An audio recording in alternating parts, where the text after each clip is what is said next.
विशेष कल काल में भूल यही मोक्ष का सरल उपाय। बोल सत्यनारायण भगवान की जय।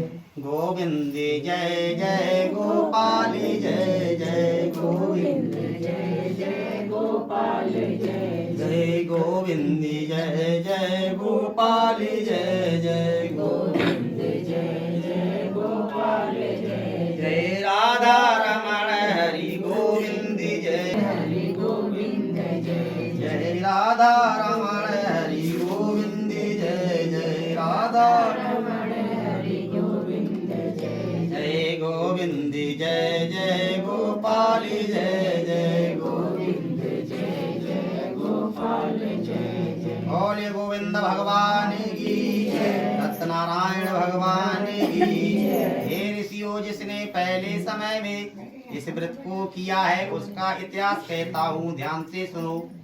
सुंदर काशीपुरी नगरी में एक अत्यंत निर्धन ब्राह्मण रहता था। वह भूख और प्यास से बेचैन हुआ नित्य पृथ्वी पर घूमता था।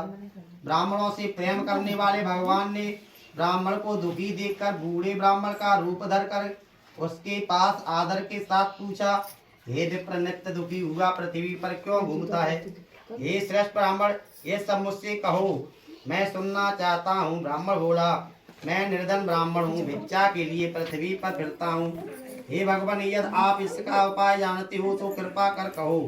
तो वृद्ध ब्राह्मण बोला कि सत्यनारायण भगवान मनोवांछित फल देने वाले हैं, इसलिए हे ब्राह्मण तू उनका पूजन कर, जिसके करने से मनुष्य सब दुखों से मुक्त होता है। ब्राह्मण को व्रत का सारा विधान बतलाकर बूढ़े ब्राह्मण का रूप धारण करने वाले सत्यनारायण भगवान का अंतर्ध्यान हो गई।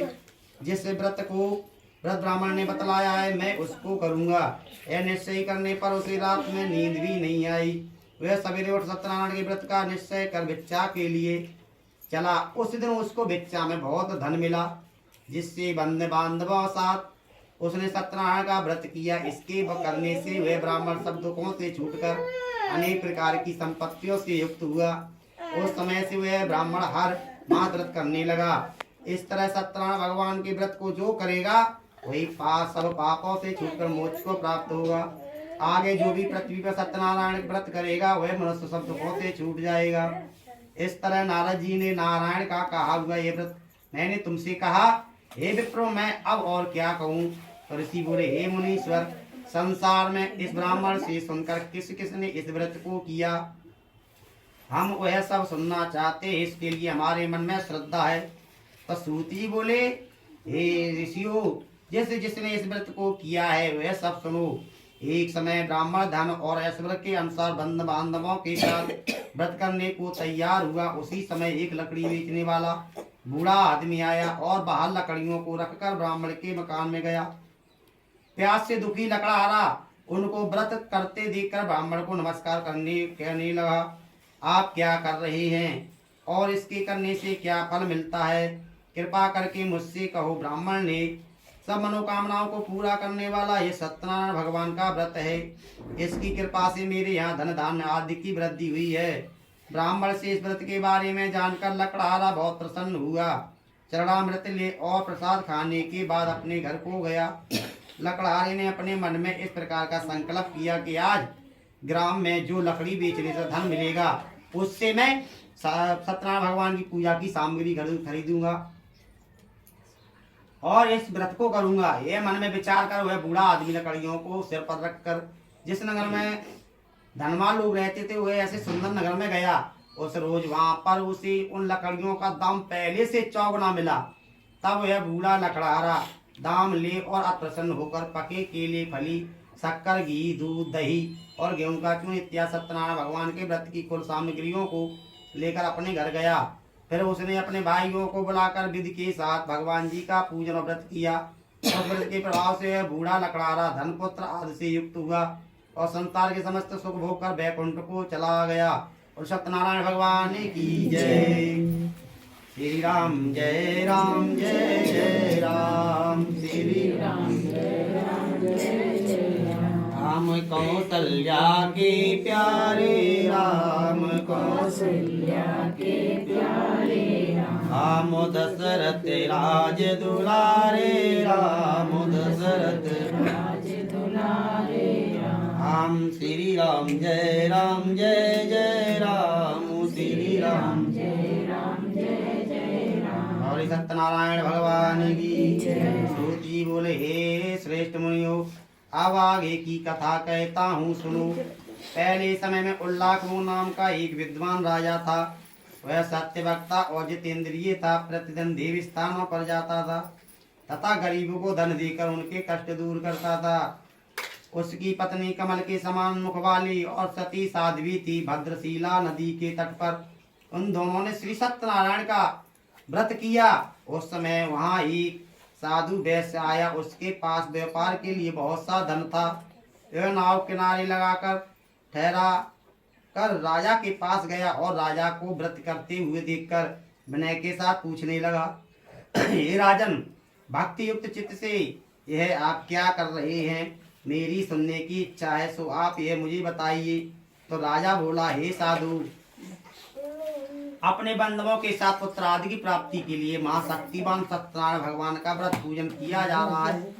राजा के वचन सुनकर साधु आदर से बोला, हे राजन, मुझसे इसका सब विधान कहो। मैं भी आपके कथानुसार इस व्रत को करूंगा। मेरे भी कोई संतान नहीं है और इससे निश्चय ही होगी। राजा ने सब विधान सुनकर व्यापार से निवृत्त हो वह आनंद के साथ घर गया और साधु ने अपनी स्त्री से संतान देने वाले उस व्रत का समाचार सुनाया और कहा, जब मेरी संतान होगी तब मैं इस व्रत को करूंगा। साधु ने ऐसे वचन अपनी स्त्री लीलावती से कहे। एक दिन उसकी स्त्री लीलावती पति के साथ आनंदित हो सांसारिक धर्म में प्रवृत्त होकर सत्यनारायण भगवान की कृपा से गर्भवती हो गई तथा 9वें महीने में एक उसकी सुंदर कन्या का जन्म हुआ। दिनों दिन वह इस तरह बढ़ने लगी जैसे शुक्ल पक्ष का चंद्रमा बढ़ता है। कन्या का नाम कलावती रखा। तब लीलावती ने मीठे शब्दों में पति से कहा, हे स्वामी, आपने बहुत समय जो संकल्प किया था कि जब मेरी कोई संतान होगी तो मैं सत्यनारायण भगवान की कथा कराऊंगा और व्रत करूंगा, आप वो समय आ गया है स्वामी, करिए। इस प्रकार अब आप उसे करिए। साधु बोला, हे प्रिय, इसके विवाह पर करूंगा। क्यों? इसके नामकरण में बहुत सा धन खर्च हो गया। इसके विवाह होगा तब सत्यनारायण भगवान की कथा कर देंगे। उसने एक वादा टाल दिया। इस प्रकार अपनी पत्नी को आश्वासन दे वह नगर को गया। कलावती पितृगृह में वृद्ध को प्राप्त हो गई।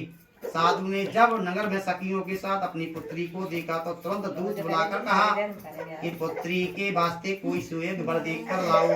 साधु की आज्ञा पाकर दूत कंचन नगर पहुंचा और वहां पर बड़ी खोज देखभाल कर लड़की के लिए एक सुयोग बड़क पुत्र को ले आया। और उस योग्य लड़के को देखकर साधु ने अपने बंधु बांधवों सहित प्रसन्नचित्त अपनी पुत्री का विवाह उसके साथ कर दिया। किंतु दुर्भाग्यवश वे सत्यनारायण भगवान का पूजन करना फिर भूल गया।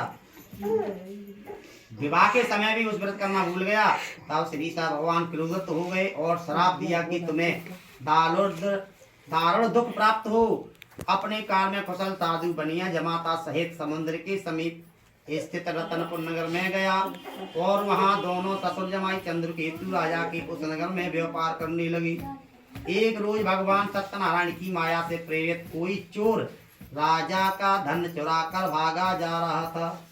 किंतु राजा के दूतों को आते देखकर चोर ने घबरा कर भागते हुए राजा के धन को वहीं चुपचाप रख दिया जहां वो ससुर जमाई ठहरे हुए थे। जब दूतों ने उस साधु वैश्य के पास राजा के धन को रखा देखा तो वे दोनों को बांध कर ले गई और प्रसन्नता से दौड़ती हुई राजा के समीप जाकर बोली, यह दो चोर हैं, हम पकड़ कर लाए।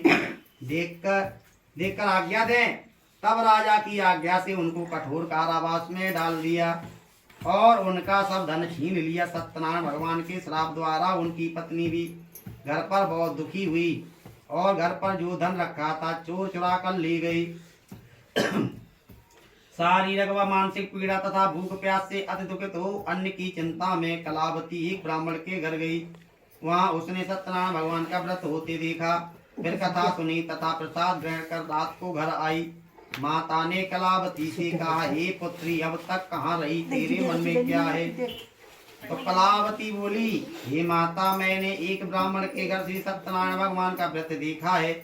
कन्या के वचन सुनकर लीलावती भगवान के पूजन की तैयारी करने लगी। लीलावती ने परिवार और बंधुओं से श्री सत्यनारायण भगवान का पूजन किया और वर मांगा कि मेरे पति और दामाद शीघ्र आ जावे। साथ ही प्रार्थना की हम सबका अपराध क्षमा करो।